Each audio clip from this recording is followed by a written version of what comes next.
Hello friends, my name is Kaushik Kumar.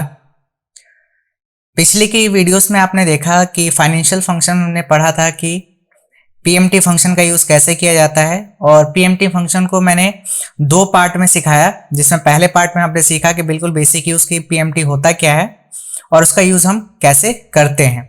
फिर दूसरे part में आपको बताया गया कि मंथली, ईयरली या क्वार्टरली अगर हम ईएमआई पेमेंट करते हैं तो उसका हम कैलकुलेशन कैसे करते हैं, उस चीज़ को आपने उसमें सीखा। तो आज की वीडियो में हम आगे सीखने वाले हैं फाइनेंशियल फंक्शन में ही कि आईपीएमटी, पीपीएमटी और ये सारी चीज़ें क्या होती है। बिल्कुल प्रॉपर वे में सीखेंगे सारा चीज़, ठीक है। तो वीडियो को बढ़ा के ना देखें वरना चीज़ें समझ में नहीं आएगी, ठीक है। एक सीक्वेंस में आप देखिए, अगर आपने पीएमटी फंक्शन का वीडियो नहीं देखा है तो सबसे पहले उसे देखिए, उसके बाद इस वीडियो पे आइएगा, वरना चीज़ें समझ में नहीं आएगी, ठीक है। तो चलिए स्टार्ट करते हैं आज का टॉपिक।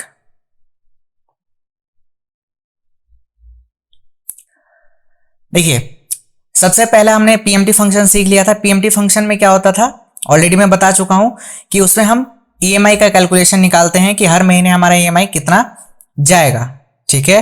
तो इस वीडियो में हम सीखने वाले हैं कि उसमें से जो हमारा पीएमटी था उसमें क्या होता था कि इंटरेस्ट और प्रिंसिपल अमाउंट दोनों होता है।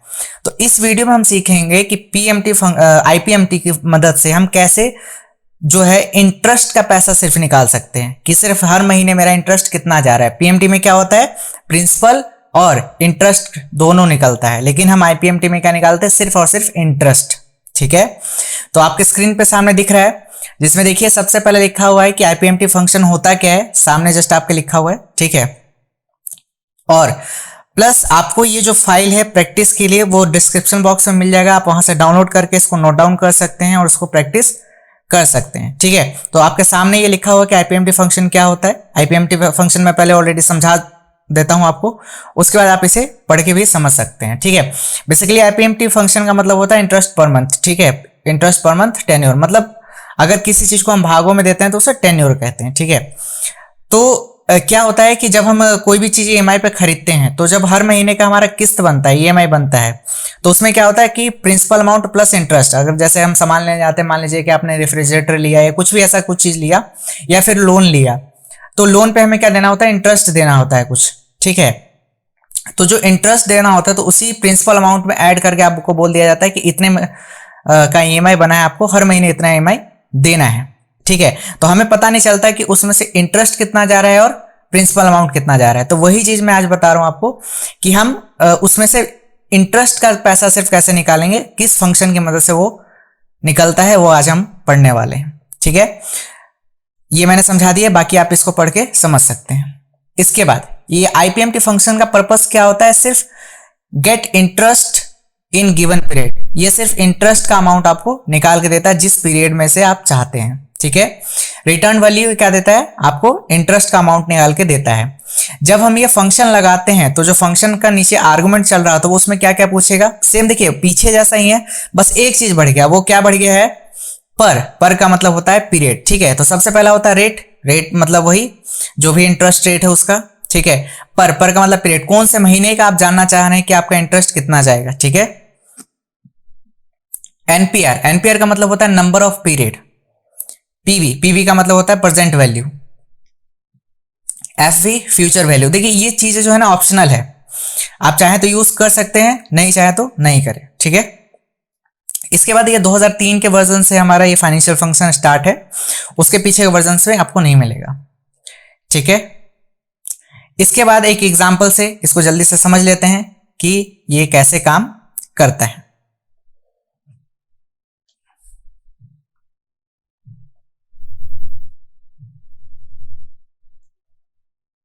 ठीक है, तो देखिए यहां पे एक एग्जांपल है आपके सामने। जैसे कि आपने जो पिछला हमारा वीडियो है पीएमटी फंक्शन का, तो उसे एक बार देखिएगा, सेम वही एग्जांपल है, ठीक है। तो उसी में हम सीख रहे हैं, क्योंकि देखिए अगर शुरू से हम सेम एग्जांपल लेके चलेंगे तो चीजें आसानी से समझ में आएगी कि उसमें कितना क्या अमाउंट आ रहा था और इसमें कितना क्या आया है, ठीक है। तो देखिए IPMT is equal to IPMT, function में लगा के समझा रहा हूं क्या है। सबसे पहले क्या पूछता है, रेट, ठीक है। तो रेट हमने दे दिया ये 8%, और इसको मंथली हम पेमेंट करते हैं तो इसलिए कर रहे हैं डिवाइडेड बाय 12। उसके बाद कॉमा, फिर आपसे पूछता है पर का मतलब पीरियड, कौन से महीने का आप जानना चाह रहे हो, तो हमने कहा पहले महीने का, कॉमा। एनपीआर का मतलब होता है नंबर ऑफ पीरियड, कितने टाइम के लिए आप ये ले रहे हैं, तो 5 साल के लिए तो 12 इंटू 5। देखिए या तो आप 12 इंटू 5 कीजिए या तो डायरेक्टली आप 60 लिख दीजिए, बात बराबर है। ठीक है, कई लोग क्या करते हैं 12 इंटू 5 लिख देते हैं, या फिर मतलब जितना भी ईयर के लिए है तो उसको मल्टीप्लाई कर देते हैं, आप चाहे तो डायरेक्टली भी लिख सकते हैं। ठीक है, नेक्स्ट आगे क्या पूछता है, प्रेजेंट वैल्यू, तो माइनस का जो आपका प्रेजेंट वैल्यू है वो दे देंगे। ठीक है, उसके बाद कॉमा, फिर आपसे पूछता है फ्यूचर वैल्यू, तो फ्यूचर वैल्यू ऑप्शनल होता है, जो ऑलरेडी ऊपर लिखा हुआ है, आप एक बार देखिएगा समझ में आ जाएगा। फिर कॉमा, टाइप, जब आप मतलब जो पेमेंट है वो एट द एंड पेमेंट करते हैं या फिर बिगनिंग में, तो सभी लोग जनरली क्या होता है एंड में ही पेमेंट करते हैं, शुरुआत में नहीं करते। तो दोनों का डिफरेंस ऑलरेडी मैं पीएमटी फंक्शन में समझा चुका हूं, एक बार आप उससे देख लीजिए और अच्छे से आपको समझ में आ जाएगा। ठीक है, तो मैं इसमें से चूज कर रहा हूं 0। ठीक है, देखिए अगर आप 0 प्रेस नहीं करते, सपोज कीजिए कि आप प्रेजेंट वैल्यू तक आ चुके हैं और इसके आगे के कुछ ऑप्शनल्स होते हैं, मैं ऑलरेडी बता चुका हूं, तो आप डायरेक्टली अगर यहाँ पे ब्रैकेट क्लोज भी करेंगे तो एट द एंड ही उठाएगा, वो शुरुआत नहीं उठाएगा। ठीक है, तो एंटर प्रेस करते हैं, तो देखिए ये आपका हर महीने का मतलब इंटरेस्ट जाएगा, हर महीने मतलब सेम नहीं, मतलब नीचे पहले बढ़ेगा लास्ट में घटता जाएगा, मतलब धीरे धीरे वो घटता जाएगा, बिल्कुल लास्ट में फिर जाके 0 हो जाएगा, वो लास्ट में वो घटते घटते 0 अमाउंट पे पहुंच जाएगा। ठीक है, वो लास्ट में आपको शून्य नहीं दिखाएगा, हाँ 47 46 इस तरीके से कुछ अमाउंट दिखाएगा, लेकिन उसके बाद अगर आप नीचे ड्रैग करेंगे तो फिर वो एरर दिखाएगा, फिर उसके बाद आपको आंसर नहीं मिलेगा। ठीक है, नेक्स्ट आगे बढ़ते हैं पीपीएमटी पे। तो पीपीएमटी देखिए क्या होता है,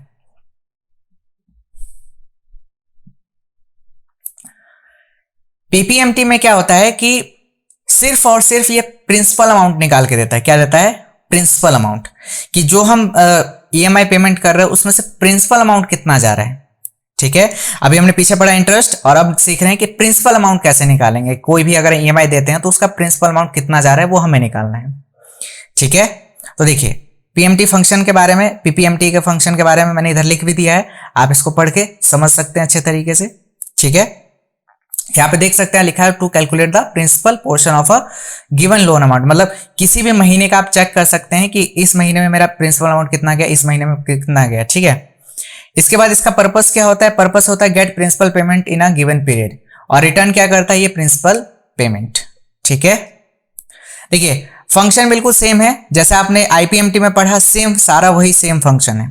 ठीक है, तो इसको एक बार आप फाइल को डाउनलोड करके पढ़िएगा, अच्छे से समझ में आ जाएगा। किसी में भी डाउट हो तो आप कभी भी पूछ सकते हैं कमेंट सेक्शन में। ठीक है, तो देखिए इसका मैं आपको सिंटेक्स दिखा देता हूं, सिंटेक्स ये है हमारा, तो फॉर्मूले का आर्गुमेंट वही सेम है, जो पीछे आपने किया सेम वही है। ठीक है, तो एक एग्जांपल से समझने की कोशिश करते हैं कि इसका यूज कैसे किया जाता है। ठीक है, तो देखिए इज इक्वल टू क्या है, पीपीएमटी, पीपीएमटी। ठीक है, सबसे पहले आपसे पूछता है रेट, तो रेट हमारा है ये 8%। ठीक है, और इसको डिवाइड बाय 12 कर देंगे ताकि हमें मंथली रिजल्ट निकले। ठीक है, नेक्स्ट आपसे पूछता है एनपीआर, एनपीआर का मतलब क्या होता है, नंबर ऑफ पीरियड। तो उससे पहले आपसे रेट तो आपने दे दिया, फिर उसके बाद क्या पूछता है पर का मतलब होता है पीरियड, कौन से महीने का जानना चाहते हैं पहले, कॉमा। फिर पूछता है नंबर ऑफ पीरियड, तो नंबर ऑफ पीरियड कितना है, कितने साल के लिए, 5 साल के, तो कितना हो जाएगा 60, कॉमा। फिर आपसे पूछता है प्रेजेंट वैल्यू, तो प्रेजेंट वैल्यू हो जाएगा -5 लाख जो भी है। ठीक है, उसके बाद ब्रैकेट क्लोज और देन एंटर। तो आपका हर जो महीने का मतलब जो धीरे धीरे क्या होगा अमाउंट बढ़ता जाएगा और लास्ट में सारा अमाउंट आपका खत्म हो जाएगा। तो आपका जो प्रिंसिपल अमाउंट है वो इतना जाएगा पहले महीने, सिर्फ पहले महीने, ऐसा नहीं कि हर महीने सेम जाएगा, ईएमआई हर महीने सेम जाती है लेकिन अमाउंट धीरे धीरे वो बढ़ता जाएगा, लास्ट में आपका खत्म हो जाएगा। और इंटरेस्ट रेट क्या होता है, पहले ज्यादा होता है फिर धीरे धीरे कम होता जाता है। ठीक है, तो ये है आपका पहले महीने का प्रिंसिपल अमाउंट। क्लियर, ठीक है। नेक्स्ट आगे बढ़ते हैं, अब तीनों फंक्शंस को मैं आगे कंबाइन करके सिखा रहा हूं कि इन तीनों का यूज हम कैसे करते हैं। ठीक है, तो सबसे पहले मैं यहां पे थोड़ा सा गलती हो रखा है, मैं इसको सही कर लेता हूं जल्दी से। सबसे पहला पीएमटी निकालेंगे, फिर हम निकालेंगे आईपीएमटी और फिर हम निकालेंगे पीपीएमटी। ठीक है, तो एक एक आसान से समझिएगा, कोई जल्दीबाजी नहीं, आराम से समझिए इसको। तो चीजें आसान से समझ में आएगी। देखिए सबसे पहले आपको निकालना है पीएमटी। पीएमटी का मतलब ईएमआई, हर महीने मेरा ईएमआई कितना जाएगा।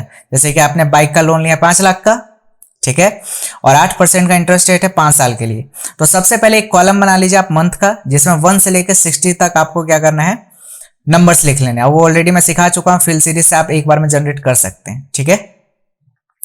तो यहां पे लगाया हमने इक्वल टू पीएमटी। सबसे पहले आपसे पूछता है रेट, तो रेट हमने दे दिया यहां से, ठीक है, और इसको कर देंगे फिक्स FN F4 से, ठीक है। वो पता है आपको क्यों, क्योंकि इसको जब हम ड्रैग करें तो क्या हो, ये नीचे ना आ जाए, ठीक है। अगर नीचे आ जाएगा तो फिर आपको आंसर कुछ भी गलत सलत मिलने लगेगा, ठीक है। और इसको मंथली हम करते हैं तो डिवाइडेड बाय 12, कॉमा, फिर पूछते हैं आपसे नंबर ऑफ पीरियड। तो नंबर ऑफ पीरियड कितने, 5 साल के लिए ना, तो 12 × 5 कर लीजिए, या तो डायरेक्टली आप 60 लिख दीजिए। उसके बाद कॉमा, कॉमा फिर क्या पूछते हैं आपसे, प्रेजेंट वैल्यू, तो माइनस का आपका ये loan amount, bracket close, enter. अब इसको यहां पे डबल क्लिक कर दीजिए तो ये आपका हर महीने के ईएमआई आ जाएगा। अब देखिए इसमें गलती क्या है कि हमने इस प्रिंसिपल अमाउंट को फिक्स नहीं किया था, तो इसको भी फिक्स कर लेते हैं FN F4, ठीक है, बस, और इसको ड्रैग कर देंगे। क्लियर। तो देखिए सबका आपका ईएमआई निकल गया। तो ये क्या है, 60 मंथ तक आपका ये सेम अमाउंट जाएगा। क्लियर है इतना, ठीक है। आप चेक कर सकते हैं, कंट्रोल के साथ डाउन एरो दबाइए, देखिए सबसे लास्ट तक वही सेम अमाउंट गया है 60 मंथ तक, ठीक है। अब मुझे चेक करना है कि ये जो मेरा ईएमआई जा रहा है हर महीने, इस ईएमआई में से मेरा पहले महीने में इंटरेस्ट सिर्फ कितना गया है, मुझे सिर्फ इंटरेस्ट का अमाउंट निकालना है। क्वेश्चन क्लियर, ठीक है। तो कैसे निकलेगा, इक्वल टू IPMT, ठीक है। IPMT लगाने के बाद क्या पूछते हैं आपसे, रेट। तो रेट का मतलब यही हमारा 8%, और ये मंथली होता है, पहले इसको फिक्स कर लेते हैं FN F4 और इसको डिवाइड बाय कर देंगे 12, देन कॉमा, फिर आपसे पूछता है पीरियड, कौन से महीने का जानना चाह रहे हैं, तो मैंने कहा कि पहले महीने का। अब समझ में आया क्यों मैंने मंथ सीधा लिखा था, ठीक है, ताकि जब ड्रैग करे तो अपने आप मंथ यहां से वो उठा लेगा, ठीक है, और इसको फिक्स नहीं करना है, ठीक है। उसके बाद comma, number of period, number of period कितना है, 60, ठीक है। या तो आप देखिए डायरेक्टली यहां से कंट्रोल शिफ्ट डाउन एरो करके इसको रेंज को सिलेक्ट कर लीजिए, या फिर आप डायरेक्टली मैनुअली यहां पे 60 लिख दीजिए, बात बराबर है। उसके बाद प्रेजेंट वैल्यू, कॉमा देने के बाद क्या पूछ रहा है, प्रेजेंट वैल्यू, तो माइनस का कौन सा, 5 लाख, ठीक है, और बस ब्रैकेट क्लोज और देन एंटर। तो ये आपका पहले महीने का इंटरेस्ट, और सबसे लास्ट में देखिए यहां पे देख लेते हैं प्रेजेंट वैल्यू, इसको हमने फिक्स नहीं किया था तो इसको कर लेते हैं फिक्स FN F4, ठीक है, बस। तो ये आपका जो है पहले महीने में इतना इंटरेस्ट गया, दूसरे महीने में इतना, तीसरे महीने में इतना, तो इस तरीके से आपका धीरे धीरे नीचे इंटरेस्ट कम होता जाएगा और लास्ट में जाके खत्म हो जाएगा, ठीक है, समझ में आ गया। तो ये इस तरीके से आपका IPMT काम करता है। ये क्या निकला हमारा, सिर्फ इंटरेस्ट। अब मुझे चेक करना है कि इस अमाउंट में से जो है हमारा कितना प्रिंसिपल अमाउंट गया, ठीक है। अब वैसे तो आप चाहे तो इसमें से ये माइनस कर दे तो आपका डायरेक्टली प्रिंसिपल अमाउंट निकल जाएगा, लेकिन अब इसके लिए फंक्शन हमारे पास दिया गया है, तो हम क्या निकालेंगे, फंक्शन की मदद से। तो इक्वल टू PPMT, ठीक है।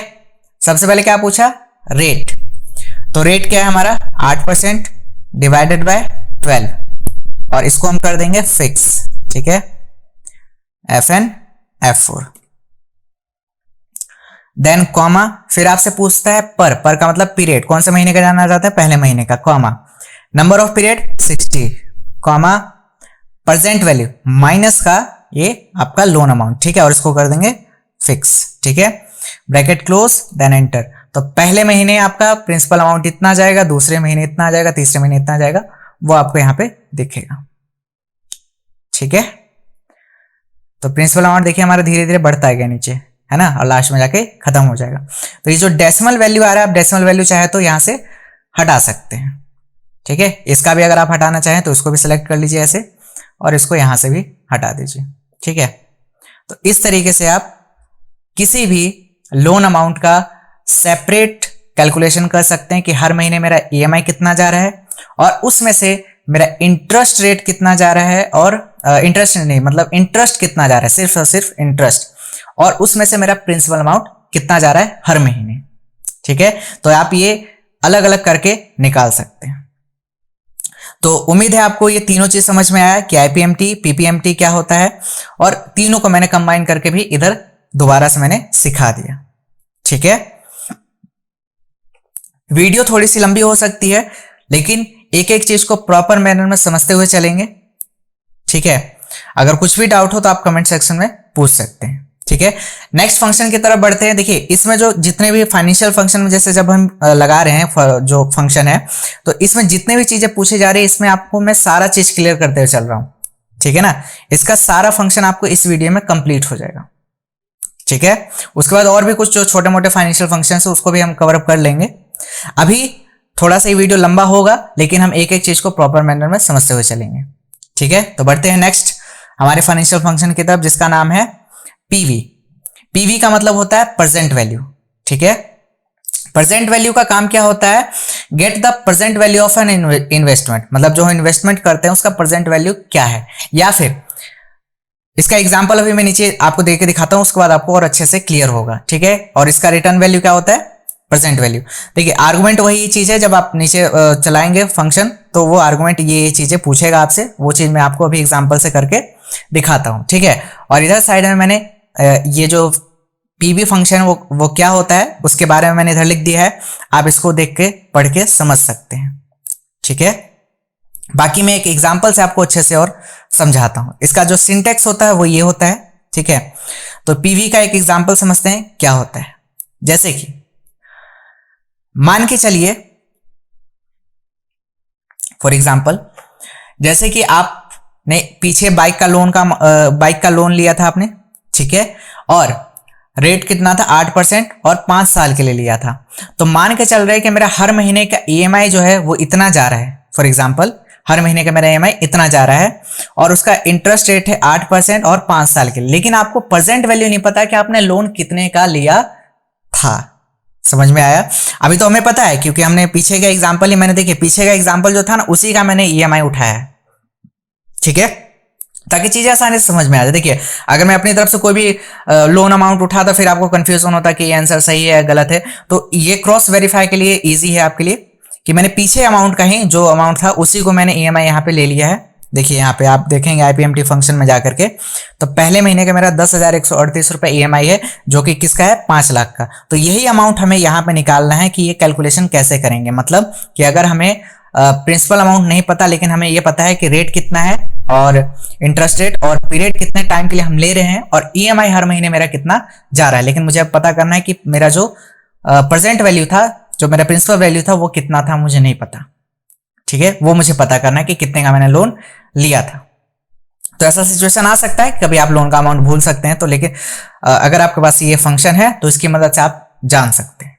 ठीक है, तो कैसे यूज करते हैं समझते हैं इसको। Is equal to PV. PV लगाने के बाद सबसे पहले आपसे पूछता है रेट, तो रेट में आपने दे दिया ये। ठीक है, और इसको कॉमा नहीं, डिवाइडेड बाय 12, क्योंकि हम मंथली निकाल रहे हैं। ये जो ईएमआई, देखिए अगर आपने ये ईएमआई निकाल रखा होता ऑलरेडी 1 साल का, पूरे 1 साल के हिसाब से, तो आप इसको डिवाइडेड 12 नहीं करोगे। तो अगर डिवाइडेड 12 कर दोगे तो फिर आपका गलत आंसर आएगा, ये याद रखना। ये मैंने मंथली निकाला इसलिए मैंने इसको रेट को डिवाइडेड बाय 12 किया है। क्लियर है इतना? ठीक है, उसके बाद कॉमा, फिर आपसे पूछता है नंबर ऑफ पीरियड। तो नंबर ऑफ पीरियड कितने साल के लिए? 5 साल के लिए, तो कितना हो गया? 60 मंथ्स। ठीक है, पीएमटी। पीएमटी का मतलब हर महीने का ईएमआई कितना जा रहा है, तो हमारा जा रहा है माइनस का ये वाला अमाउंट। ठीक है, और ब्रैकेट को करते हैं क्लोज और करते हैं प्रेस एंटर। तो कितना आया? 5 लाख आया? नहीं आया? आया ना? तो देखो वही सेम अमाउंट आपका यहाँ पे निकला हुआ था। देखिए 5 लाख का लोन था ना आपका, समझ में आया? और हर महीने का ईएमआई आपका इतना जा रहा था। क्लियर हुआ? इसलिए मैंने पीछे का एग्जाम्पल के हिसाब से मैंने अमाउंट वहां पे रखा है, ताकि चीजें अच्छे से समझ में आ जाए। क्लियर हो गया? ठीक है, तो आपको प्रेजेंट वैल्यू नहीं पता था, तो आपका प्रेजेंट वैल्यू निकल गया कि 5 लाख का आपने लोन लिया था और हर महीने का ईएमआई इतना जा रहा है। क्लियर हो गया? बढ़ते हैं नेक्स्ट एग्जाम्पल की तरफ, जिसका नाम है एफवी। एफवी का मतलब होता है फ्यूचर वैल्यू। तो एफवी का काम क्या होता है? पर्पस होता है इसका get future value of an investment, कि जो भी आप इन्वेस्टमेंट करते हैं उसका फ्यूचर वैल्यू में हमें कितना अमाउंट रिटर्न में मिलेगा वो हमें पता करना हो तो हम इस फंक्शन का यूज करते हैं फ्यूचर वैल्यू का, ठीक है। और इसका रिटर्न क्या करता है ये वैल्यू, फ्यूचर वैल्यू, ठीक है। और फॉर्मूला आर्गुमेंट वो आगे अभी हम सिखाते हैं कि क्या क्या उसमें किया जाएगा, ठीक है। इसका सिंटेक्स ये रहा, is equal to F V rate comma NPR comma PMT और कॉमा पीवी और टाइप। तो ये दोनों ऑप्शनल होते हैं, आप चाहे तो दे, आप चाहे तो ना दे। अगर क्वेश्चन में बोला गया तो आपको रखना है, नहीं तो नहीं रखना है, ठीक है, ऑप्शनल होता है। तो समझते हैं फ्यूचर वैल्यू का एग्जाम्पल समझते हैं, ठीक है। जैसे कि अगर मान के चले कि आपको बोला जाए कि आप 3,000 रुपए हर महीने जमा कीजिए, फॉर एग्जाम्पल मान के चलिए घर पे आप जमा कर रहे हैं 3,000 रुपए, ठीक है। आपको बोला गया कितने साल के लिए जमा करने के लिए, 3 साल। तो इसको कितना हो गया, मतलब 36 मंथ हो गए, ठीक है। तो इज इक्वल टू 3,000 इंटू अगर हम कर दें कितने से, 36 से, तो कितना हो गया, 1,08,000 रुपए। अगर आप घर पे जमा करते हैं तो आपका कितना जमा होगा, इतना 1,08,000 रुपए। इतना क्लियर हो गया, ठीक है। अब वही चीज अगर आप बैंक में ये चीज करते हैं, अगर बैंक में 3 साल के लिए 3,000 रुपए हर महीने जमा करा रहे हैं और उस पे आपको एनुअल रेट आपको 5% का इंटरेस्ट रेट मिल रहा है, तो आफ्टर 3 इयर्स आपको कितना रुपए रिटर्न मिलेगा वो अगर आपको चेक करना है तो कौन सा फंक्शन यूज होगा, is equal to F V. Clear, ध्यान से समझिएगा। सबसे पहले आपसे क्या पूछा गया, रेट। तो रेट कितना है, 5%, और इसको कर देंगे, फिक्स करें या ना करें कोई इशू नहीं, क्योंकि इसे डायरेक्ट तो करना नहीं है, ठीक है। और हम ये निकालते हैं ईयरली के बेस पे, ठीक है। तो इसको हम ऐसे ही रहने देते हैं, कॉमा। फिर आपसे पूछता है, देखिए अगर मंथली आप चाहते हैं तो मंथली आप यहां से कर सकते हैं, डिवाइडेड बाय 12, ठीक है। लेकिन मैं ईयरली के बेस पे निकाल रहा हूं। उसके बाद नंबर ऑफ पीरियड, तो नंबर ऑफ पीरियड कितना है, 3 इयर्स है ना, तो कितना हो जाएगा, 12 दूनी 24 12 दिया 36, मतलब 12 इंटू 3। उसके बाद फिर आपसे क्या पूछता है, पीएमटी, तो हर महीने आपका कितना जा रहा है, 3,000, ठीक है। कॉमा, प्रेजेंट वैल्यू ये ऑप्शनल है, कॉमा। अब टाइप, देखिए 2 चीजें होती है। अगर आप बैंक में जमा करा रहे हैं तो अगर जिस दिन जमा कराते उसी दिन से अगर आपको इंटरेस्ट मिलना स्टार्ट हो रहा है तो कौन सा ऑप्शन चूज करेंगे, बिगनिंग। और अगर आपको मंथ के एंड में मिलता है तो कौन सा चूज करते हैं, एंड। लेकिन जब हम डिपॉजिट करते हैं, फिक्स डिपॉजिट या आरडी जब हम करते हैं तो हमें पता होना चाहिए कि हम जब जिस दिन डालते हैं उसी दिन से हमें इंटरेस्ट मिलना स्टार्ट हो जाता है, शुरुआत के दिनों से, ठीक है। मतलब 3,000 रुपया आपका पहले महीने में 5% आपको इंटरेस्ट रेट मिल जाएगा, ठीक है। तो इसको हम ले लेते हैं इस तरीके से। और अगर आप मंथली के बेस पे निकालेंगे तो उसको डिवाइड बाय 12 करना जरूरी है, ठीक है। तो अभी हमने ईयरली बेस के निकाला है तो इसलिए हम इसको ऐसे रखते हैं, ठीक है। इसके बाद हम मान के चलते हैं कि शुरुआत के दिनों में जब हमने स्टार्ट किया, मतलब डिपॉजिट किया, उसी दिन से हमें इंटरेस्ट मिलना शुरू हो गया, तो 1 ब्रैकेट को करते हैं क्लोज और देन एंटर।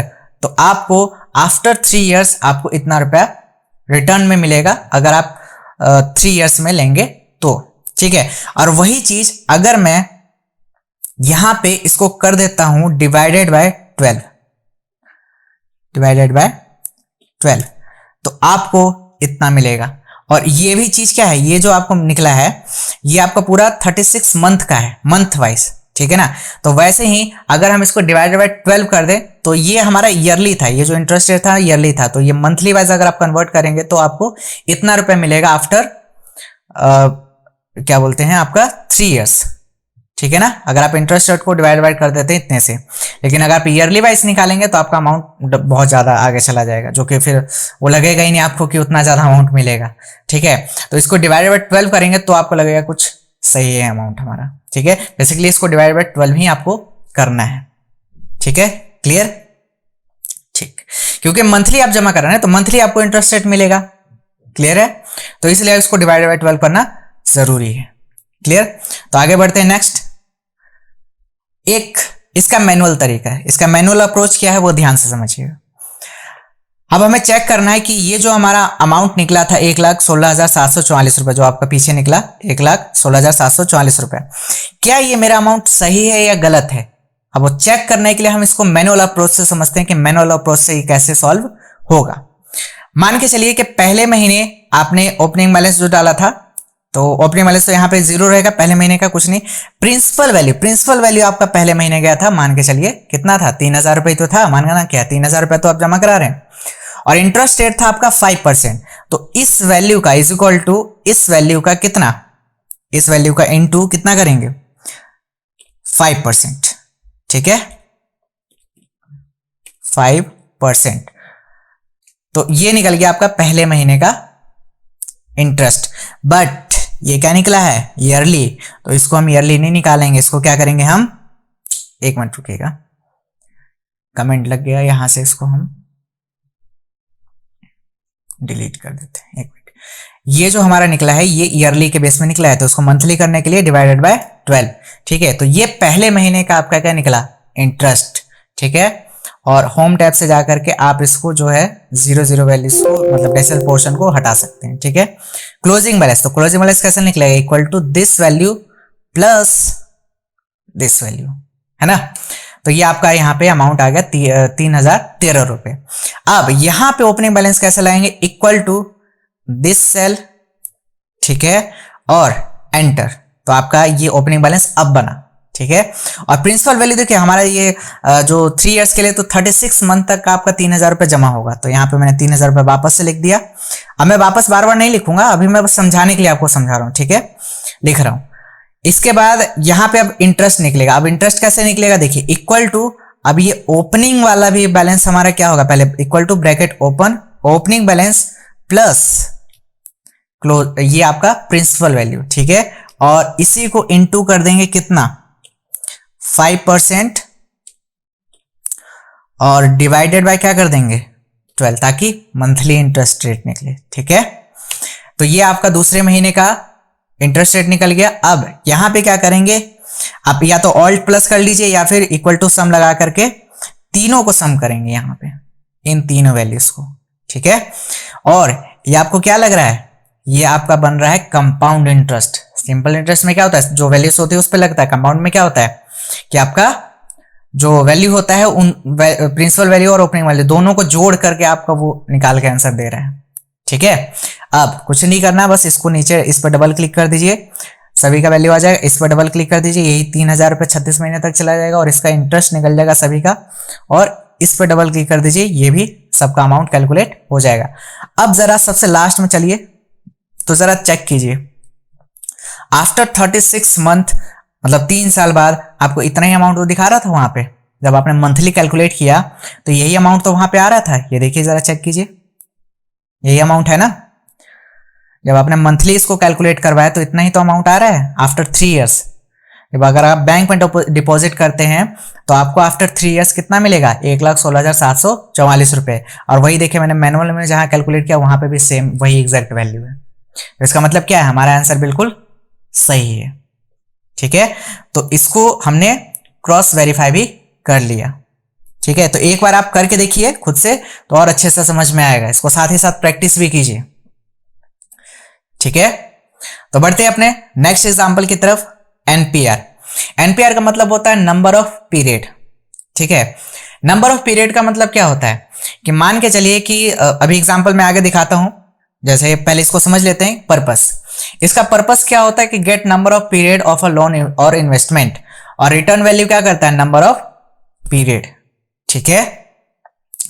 अब देखिए यहां पे आर्गुमेंट है, आर्गुमेंट वही चीज पूछेगा, रेट, पीएमटी, पीवी, एफवी और टाइप, ये सारी चीज आपसे पूछेगा। और इधर साइड में मैंने लिख दिया है कि ये करता क्या है, इसका काम क्या होता है, ठीक है। तो इसको आप पढ़ के थोड़ा सा समझने की कोशिश कीजिएगा, ठीक है। अभी मैं आपको सिर्फ एक एग्जांपल से समझा रहा हूं, एग्जांपल से आपको और अच्छे से क्लियर हो जाएगा, ठीक है। इसका जो सिंटेक्स होता है वो सिंटेक्स ये होता है, equal to NPR, rate, comma PMT, PV, comma FB, comma type, ठीक है। तो टाइप तो हमारे पास ऑप्शनल होता है, आप चाहे यूज करें या ना करें, वो एट द एंड ही उठाता है, तो एंड ही हम बेसिकली सबसे ज्यादा यूज ही होता है, ठीक है ना। तो इसको एक एग्जांपल से समझते हैं कि ये होता क्या है और इसका यूज हम कैसे करते हैं, ठीक है। देखिए ये जो हमने ईएमआई निकाला हुआ है 1498 रुपए, ठीक है। तो ये मैंने क्या करा है कि ये इसके बेस पे निकाला हुआ है, ठीक है, कि ये हमारा ईएमआई कितना है। मान के चलिए कि आपका ये ईएमआई जा रहा है, आपको ये इतना पता है कि मेरा ईएमआई इतना जा रहा है। अब मुझे चेक करना है कि देखिए, मान के चलिए कि आपने हाउस का लोन लिया है कितने का, 5 लाख का, ठीक है, और रेट ऑफ इंटरेस्ट है इसका 5%। अब आपको ये नहीं पता कि कितने टाइम के लिए आपने लोन लिया है, ठीक है। अब मुझे ये चेक करना है कि इसका जो पीरियड है वो कितने टाइम के लिए लिया गया था, ठीक है। तो देखिए, तो हमने लगाया इज इक्वल टू सबसे पहले, ठीक है, और हमने कहा इज इक्वल टू लगाने के बाद सबसे पहले NPER, नंबर ऑफ पीरियड। सबसे पहले क्या पूछता है आपसे, रेट। तो ये आपका ईयरली होता है, तो इसको डिवाइड कर दीजिए 12। देखिए, वो डिपेंड करता है आपके ईएमआई पे। अगर आपने ईएमआई ईयरली बेस पे निकाला है तो इसको ईयरली बेस पे कैलकुलेट कीजिएगा, और अगर आपने मंथली निकाला है तो मंथली बेस पे कैलकुलेट करेंगे। बेसिकली हमें सबको पता है कि हम जो ईएमआई पेमेंट करते हैं मंथली बेस पे करते हैं, ईयरली बेस पे हम कैलकुलेट नहीं करवाते हैं, ठीक है। उसके बाद कॉमा, उसके बाद क्या पूछता है आपसे, PMT। अभी मैं इसको क्रॉस वेरीफाई भी करके दिखाऊंगा कि कैसे करा जाता है, ठीक है। इसके बाद PMT में क्या है, आपसे पूछा जाता है EMI, तो EMI हमने दे दिया ये, ठीक है। उसके बाद कॉमा, फिर आपसे पूछता है प्रेजेंट वैल्यू, तो प्रेजेंट वैल्यू कौन सा, ये है ना, तो माइनस का ये 5 लाख, ठीक है, और ब्रैकेट को करते हैं क्लोज। इसके बाद ये जो आउटपुट आएगा आपका कितना आएगा, ये आ गया 36, ठीक है ना। 3 इयर्स के लिए था ना, समझ में आ रहा है। तो ये आपको मंथ में आंसर दे रहा है, ठीक है ना। अब आपको चाहिए ईयर्स में। अब ये समझ जाऊंगा अभी मैं कि आंसर ये 36 क्या है और क्यों आया था। देखिए, अभी जो बेसिकली आपने जो निकाला मंथली वाइज निकाला है आंसर में, तो ये मंथ में आपको आंसर दे रहा है 3 इयर्स के लिए था, ठीक है। वही चीज अगर मैं ये करूं कि अगर मान के चलिए मैं इसको कर देता हूं, अगर मैं अभी कर दूं इसको डिवाइडेड बाय 12, तो अब ये आंसर दे रहा है आपको ईयर्स में। कैसे में दे रहा है, ईयर्स में। समझ में आया, ठीक है। तो अब यहां पे क्रॉस वेरीफाई कैसे करें, तो देखो इज इक्वल टू हमने लगाया PMT लगाने के बाद सबसे पहले क्या पूछा, रेट, और इसको हम कर देते हैं डिवाइडेड बाय 12, कॉमा, फिर आपसे पूछता है नंबर ऑफ पीरियड, तो नंबर ऑफ पीरियड कितना निकला अभी इसका, 3 इयर्स, मतलब 36। इतना क्लियर हुआ, ठीक है, कॉमा, प्रेजेंट वैल्यू, एक मिनट, रेट हमने अलग दे दिया, सॉरी, रेट हमारा क्या था 5%, इसको डिवाइड बाय 12। उसके बाद प्रेजेंट वैल्यू माइनस का ये हमारा लोन अमाउंट, ठीक है, और ब्रैकेट को करते हैं क्लोज और प्रेस करते हैं एंटर। तो कितना आया, 1498। वही अमाउंट तो आपको यहां पे भी दिख रहा है, क्रॉस वेरीफाई हुआ। मतलब कि ये जो 3 साल का हमारा जो ये निकला हुआ है कैलकुलेशन, क्या उस हिसाब से हमारा ये EMI निकला था, तो वही तो हमने क्रॉस वेरीफाई किया कि ये जो लोन अमाउंट था उसी के बेस पे हमारा, लोन अमाउंट नहीं है, जो हमारा EMI निकला था, क्या उसी के बेस पे हमारा जो नंबर ऑफ पीरियड है वो सही आया है नहीं आया। तो वो देखिए वही अमाउंट तो आया है आपका, जो अमाउंट यहाँ पे मैंने निकाल रखा ऑलरेडी पहले, ठीक है। तो इस फंक्शन को चलाने से पहले आप एक चीज याद रखिए कि आपको EMI पता होनी चाहिए कि हर महीने EMI कितनी हमारी जा रही है, ठीक है, और वो आपको पता होगा ऑलरेडी। बस आपको ईयर ही तो नहीं पता, EMI तो आप हर महीने भर ही रहे हो, वो तो आपको पता ही होगा कि EMI हर महीने में कितना जा रहा है। तो उसकी मदद से आप नंबर ऑफ पीरियड जान सकते हो कि कितने टाइम के लिए आपने ये लोन लिया है, ठीक है। और एक चीज ध्यान रखिए क्या, कि अगर आप इसको मंथ में जानना चाहते हो तो लास्ट में डिवाइडेड 12 मत कीजिए, और अगर आप इसको ईयर वाइज जानना चाहते हो तो लास्ट में डिवाइडेड 12 करना पड़ेगा, ठीक है। और मैंने इससे पहले एक चीज और समझाया कि आपका जो EMI है वो मंथली निकलता है, तो यहां पे आपको रेट को डिवाइड बाय 12 करना जरूरी है, ठीक है। तो क्लियर हुआ। नंबर ऑफ पीरियड में हमें क्या पता चलता है कि अगर हमने लोन लिया है और इंटरेस्ट रेट हमें पता है और हमें EMI भी पता है कि हर महीने EMI कितनी जा रही है, और लेकिन हमें ये नहीं पता कि कितने टाइम के लिए वो लोन लिया गया है, तो उस सिचुएशन हम क्या यूज करते हैं, NPR, ठीक है, नंबर ऑफ पीरियड। क्लियर, ठीक है। बढ़ते हैं नेक्स्ट फंक्शन की तरफ जिसका नाम है रेट। तो रेट का पर्पस क्या होता है, गेट इंटरेस्ट रेट पर period of a annuity, return value the interest rate पर पीरियड, ठीक है। ये क्या करता है, रिटर्न हमें इंटरेस्ट का रेट पीरियड, ठीक है, इंटरेस्ट रेट पर पीरियड ये हमें रिटर्न करता है, और उसका जो आर्गुमेंट होता है वो ये है, आपके सामने दिख रहा है, ठीक है। तो इसका एक एग्जाम्पल समझते हैं क्या कहता है। देखिए, जैसे कि मान के चलिए कि जो आपका ये है एग्जाम्पल, उसमें क्या है कि आपने हाउस का एक लोन लिया है 50,000 का, फॉर एग्जाम्पल, छोटा सा एग्जाम्पल है ये, और रेट आपको नहीं पता, रेट आपको फाइंड आउट करना है। ठीक है, पीरियड पता है कि 3 साल के लिए लिया था और हर महीने का जो ईएमआई है वो आपका ये है। ठीक है, पिछला वाला एग्जाम्पल ही मैंने लिया है इसमें ताकि इजिली समझ में आ जाए। तो आपको ऑलरेडी पता है कि आंसर में कितना आना चाहिए, 5% ना। देखिए, आपने जो एनपीआर निकाला था जहां पे, तो एनपीआर में देखिए कितना था, 5% था ना, क्लियर है ना। तो वही सेम चीज यहां पे एग्जाम्पल मैंने लिया है। अब मुझे यहाँ पे आंसर लाना कितना, 5%, ये आपको ऑलरेडी पता है। देखिए, मैं सारे एक चीज को क्या कर रहा हूँ, लिंक करके इसलिए चल रहा हूँ ताकि चीज समझ में आए। अगर मैं अपने अंदाजे से कुछ भी अमाउंट ले लूँ, फिर आंसर सही है नहीं है वो फिर आप चेक करने बैठो, एक तो टाइम जाएगा, ऊपर से चीज समझ में नहीं आएगी जल्दी। और जब एक चीज लिंक रहता है दूसरी चीज से तो समझ में आता है कि हाँ इस बेस पे निकला है तो ये आंसर सही है। ठीक है ना, क्रॉस वेरीफाई भी आपका जस्ट सामने सामने हो जा रहा है। क्लियर है। तो जब भी आप भी स्टार्ट करें तो पीएमटी से स्टार्ट करें, बिल्कुल सीक्वेंस में सारी चीज लेके चले ताकि इजिली आपको सारी चीजें समझ में आए। ठीक है, अब बात करते हैं कि यहाँ पे हमें इंटरेस्ट रेट नहीं पता, हमें इंटरेस्ट रेट निकालना है, बस हमें ये पता है कि हाउस का लोन इतने का था, 3 साल के लिए लिया गया है और हर महीने ईएमआई इतना जा रहा है। ठीक है, अब देखिए यहाँ पे क्या करना है, तो यहां पे लगाते हैं इज इक्वल टू रेट।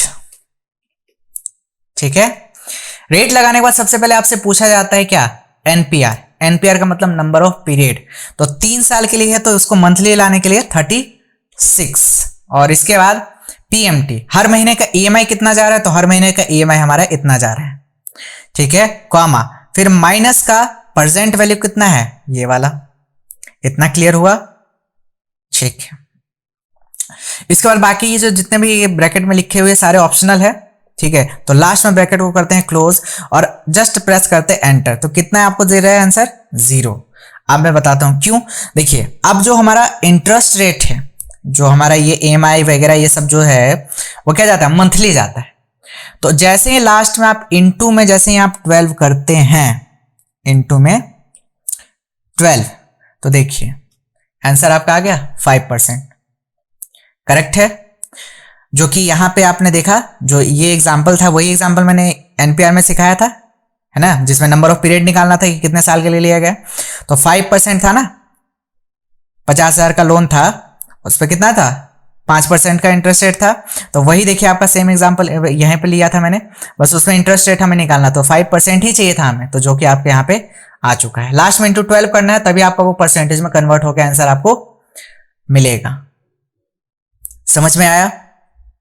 ठीक है, वीडियो थोड़ी लंबी हुई है लेकिन मैंने एक एक कॉन्सेप्ट को समझाते हुए आपको एक एक चीज प्रॉपर मैनर में समझाया है। ठीक है, तो अगर फिर भी कुछ भी डाउट है कि सर इस पॉइंट में यहाँ पे डाउट है, तो आप हमें कमेंट सेक्शन में पूछ सकते हैं। ठीक है, तो मैंने एक एक फंक्शन आपको एक्सप्लेन कर दिया जो आपका फंक्शन आर्गुमेंट में पूछा जाता है, पीवी, एफवी, रेट, एनपीआर, ये सारे फंक्शंस मैंने आपको एक्सप्लेन कर दिए हैं। ठीक है, तो उम्मीद है आपको फाइनेंशियल फंक्शन के जितने भी फंक्शंस होते हैं बेसिक्स के, आईपीएमटी, पीएमटी, ठीक है, वो सारे चीज आपको उम्मीद है आपको क्लियर हो चुका होगा अच्छे से। और जिन लोगों ने पीएमटी फंक्शन का वीडियो नहीं देखा है, सबसे पहले उसे देखे, अच्छे से समझे, उसके बाद नेक्स्ट वीडियो पे आए। अगर आप बीच से देखना स्टार्ट करेंगे तो कुछ चीजें समझ में नहीं आएगी। ठीक है, और इस फाइल को आप डिस्क्रिप्शन बॉक्स से डाउनलोड करके इसको प्रैक्टिस कर सकते हैं, नोट डाउन करके अपने कॉपी में रख सकते हैं फ्यूचर रेफरेंस के लिए। ठीक है, और इस वीडियो को ज़्यादा से ज़्यादा लोगों के साथ अपने शेयर करें फ्रेंड सर्कल में, ताकि उनकी भी नॉलेज इंक्रीमेंट हो। और ये जो आईपीएमटी फंक्शन ये सब बहुत लोगों को समझ में नहीं आता जल्दी, तो अगर इसे देख के इस एग्जाम्पल को करते हैं तो उम्मीद है कि प्रॉपर और इजीली समझ में चीज़ें आ जाएगी। ठीक है, तो उम्मीद है आपको फाइनेंशियल फंक्शंस के A to Z चीज़ें समझ में आ चुकी होगी। और अगर फिर भी कुछ भी डाउट रहता है तो आप हमें कमेंट सेक्शन में पूछ सकते हैं। और अगर ये वीडियो आपको अच्छी लगे तो इसे लाइक, शेयर एंड कमेंट करना ना भूलें।